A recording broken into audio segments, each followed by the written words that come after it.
Bulletin की शुरुआत कर रहे हैं झारखंड के रांची में छात्रों के आंदोलन की खबर के साथ, क्योंकि यहां पर जयपाल सिंह मुंडा स्टेडियम में छात्रों के धरने का आज 20वां दिन है और छात्रों का यह कहना है कि जब तक पूरी तरह से उनकी मांगों को नहीं माना जाएगा तब तक आंदोलन जारी रहेगा। छात्रों के आंदोलन को देखते हुए रांची में सीएम हेमंत सोरेन के घर के आसपास के इलाके को किले में तब्दील कर दिया गया है। मुख्यमंत्री आवास की सुरक्षा बढ़ा दी गई है। पूरे इलाके में जबरदस्त बैरिकेडिंग कर दी गई।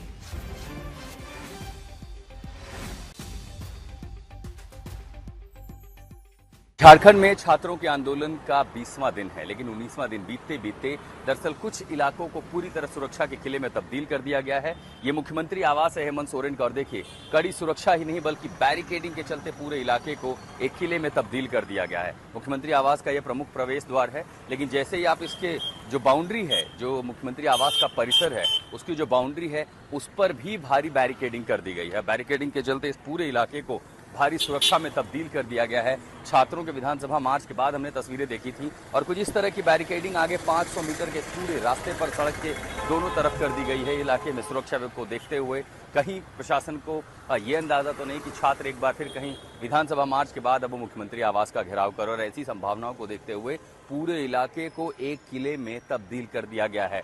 छात्रों का आंदोलन धीरे धीरे, हालांकि अब वैसा समर्थन नहीं रहा, लेकिन फिर भी बहुत सारे छात्र हैं जो डटे हुए हैं कि जब तक जेएसएससी सीजीएल विड्रॉ नहीं हो जाता तब तक उनका आंदोलन जारी रहेगा, और उनके आंदोलन को देखते हुए अब मुख्यमंत्री आवास को एक किले में तब्दील कर दिया गया है।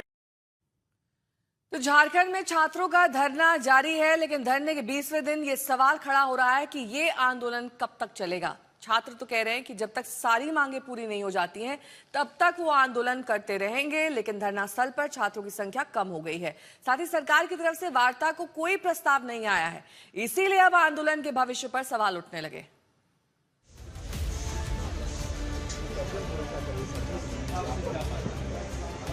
रांची के जयपाल सिंह मुंडा स्टेडियम में छात्रों के धरने के 19वें दिन की ये तस्वीर है। धरना स्थल खाली खाली नजर आ रहा है। छात्रों की संख्या पहले से काफी कम नजर आ रही है। सवाल उठने लगा है कि क्या आंदोलन में थकान आ गई है। सबसे अहम बात ये कि तीसरे दौर की वार्ता के बाद सरकार की तरफ से भी कोई पहल नहीं हुई है।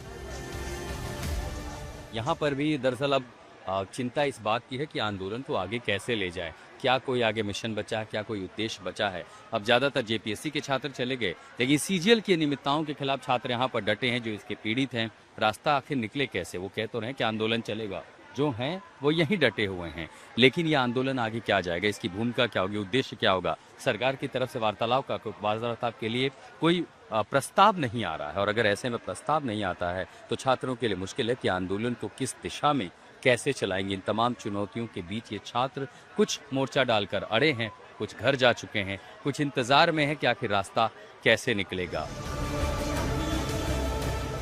छात्र नेता और आंदोलन को समर्थन दे रहे राजनीतिक दल भी मानते हैं कि संख्या तो घटी है, लेकिन उनका कहना है कि आखिरी सांस तक आंदोलन जारी रहेगा।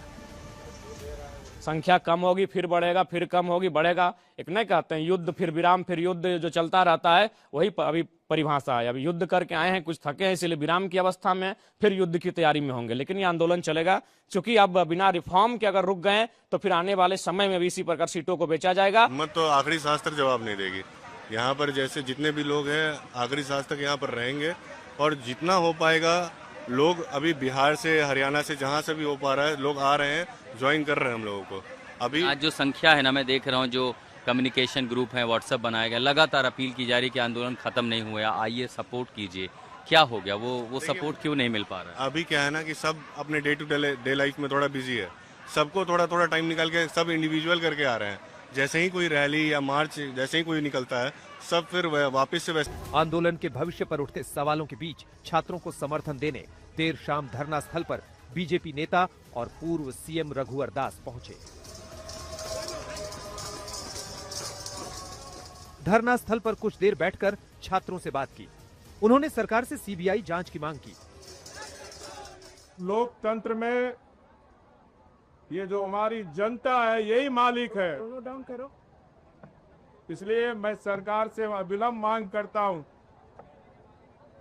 छात्रों को धमकाना बंद करो। छात्रों की जो जायज मांग है जेपीसी 14वीं जेपीसी पीटी परीक्षा रद्द हो, मामले को सीबीआई दो। रघुबर दास ने सरकार को चेताया है कि 7 दिन के अंदर उनकी मांगे नहीं मानी गईं तो वो खुद भी अनशन शुरू कर देंगे। पूरे मामले का सीबीआई जांच का आदेश नहीं दिया, सुबह सवा 3 घंटा नहीं गए, पहली अंसर पे बैठो। एसपी और डीसी दोनों साथ में थे। धरना स्थल पर बीजेपी नेताओं की आवाजाही तेज है।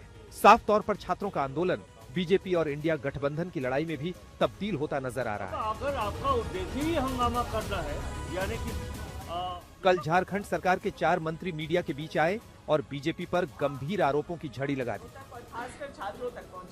भारतीय जनता पार्टी ने युवाओं के पीसफुल आंदोलन को क्रश करने के लिए छत्तीसगढ़ से वहां से युवाओं को बुलाया। हम लोग जांच कर रहे हैं। बंगाल से युवाओं को बुलाया, इसकी भी जांच कर रहे हैं। बिहार से बड़ी संख्या में हंगामा करने के लिए, झारखंड की छवि को खराब करने के लिए भाजपा ने गुंडों को बुलाया। झारखंड में छात्रों के धरने का आज 20वां दिन है और उधर अस्पताल में भर्ती देवेंद्र महतो का अनशन भी 12वें दिन में पहुंच गया है। बड़ा सवाल यह है कि आगे क्या, कब तक जारी रहेगा ये धरना और अनशन। सत्यजीत और शशि भूषण के साथ आशुतोष मिश्रा, रांची, आज तक।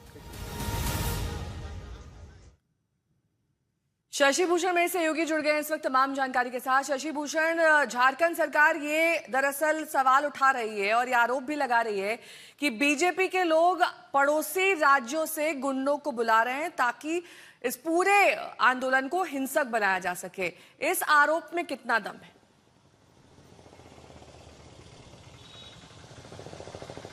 देखिए, सरकार में जो लोग बैठे हैं वो चाहते हैं कि कहीं ना कहीं जो छात्रों का आंदोलन है जेपीएससी और जेएसएससी का, वो आंदोलन राजनीतिक तौर पे कहीं ना कहीं दिखाया जाए या उसका राजनीतिक मकसद बताया जाए। और इसीलिए हेमंत सोरेन ने भारतीय जनता पार्टी पे सदन में भी निशाना लिया था नेहा। लेकिन हम आपको बहुत दिलचस्प तस्वीरें दिखा रहे हैं और सुबह की जो पहली तस्वीर आज आंदोलन के 20वें दिन की है वो दिखाते हैं आपको। देखिए, ये मुख्यमंत्री आवास है और इस पूरे इलाके में रात के वक्त गजब की बैरिकेड्स की गई है और एक किले नुमे में तब्दील कर दिया गया है इस पूरे इलाके को। जहां तक नजर जाती है एक लेन को बंद कर दिया गया है और दूसरे लेन में जो गाड़ियां हैं उसका परिचालन बंद है।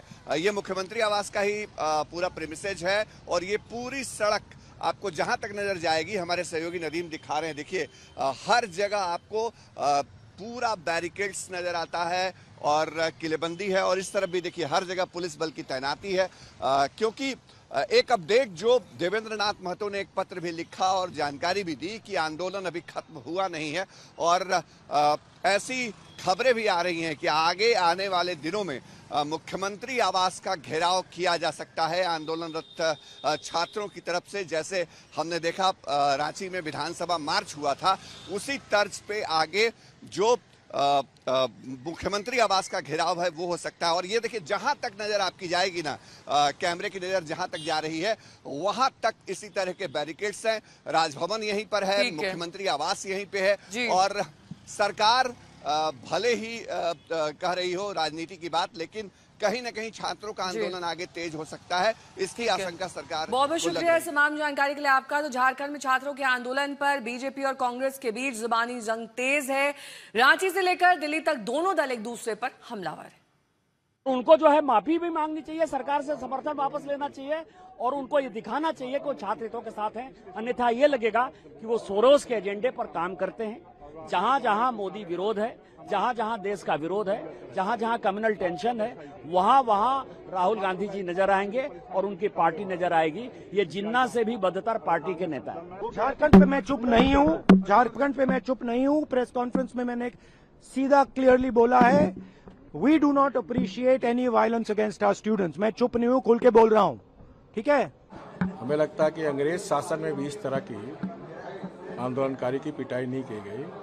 जिस तरह हमारे बच्चे बच्चियों को घेर के पुलिस चारों तरफ से उसकी पिटाई की गई, निश्चित रूप से इस घटना की मैं कड़ी निंदा करता हूं। यहाँ पर जब कार्रवाई शुरू हो गई और भाजपा को भय हुआ कि अब उनके परत दर परत सीआईडी उतार देगी, तब उन्होंने जाकर के छात्रों को उकसाने का काम किया। छात्रों के लिए हम लोग कमिटेड हैं, रिफॉर्म्स के लिए कमिटेड हैं और राहुल जी की जो सोच छात्रों के बारे में है उसको आगे बढ़ाने के लिए हम लोग कमिटेड हैं। इस महागठबंधन सरकार में बल कहीं अगर हल्का प्रयोग हुआ तो वो उपद्रवियों के लिए था। कि भाजपा का छात्र आंदोलन का लगाम भाजपा के हाथ में, लेकिन उनका मन का लगाम कांग्रेस पार्टी के ऊपर। वो शरीर से भले ही छात्र आंदोलन में शामिल हों, लेकिन उनका निशाना कांग्रेस पार्टी के ऊपर। झारखंड में चल रहे छात्रों के आंदोलन में भाजपा का दोहरा चरित्र उजागर हुआ है। उन्हें कहा कि भाई छात्र क्यों गुमराह होंगे, अगर आप उनकी मांगों को मानते, उनकी तकलीफ को सुनते, तो मुझे लगता है कि हम लोगों को कोई शौक तो नहीं चढ़ा हुआ है कि हम सड़क पर हम उतरे।